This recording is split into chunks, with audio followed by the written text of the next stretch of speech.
يوم ليه معنى تاني. وقبل قبل ما اقول كلمتي، انا جبت الولاد دول جنبي هنا لان هم واسرهم رفعوا معنوياتنا كلنا. انتوا متعرفوش الولاد دول كانوا بيقولوا لي ايه هنا اثناء تسليم الاوسمة، وحتى من الاهالي سواء كانت ام او اب او اختي الارملة يعني. فانا بوري المصريين وبوري الدنيا كلها الثمن اللي بتدفعه مصر،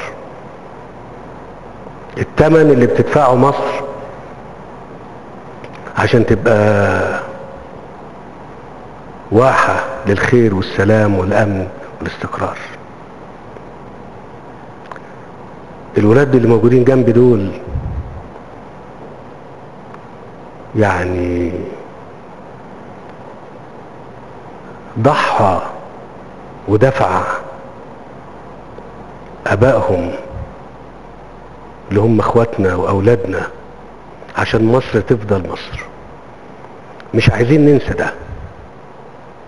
احنا كنا قلنا مرة قبل كده ان قبل الناس ما توجه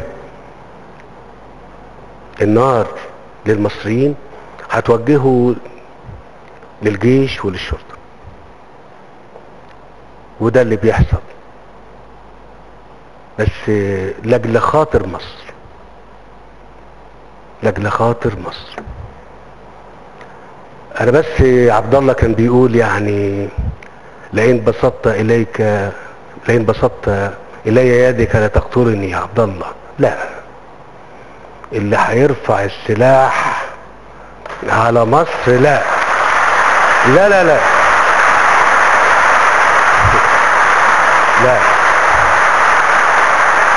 لا. اللي يرفع السلاح على مصر لا.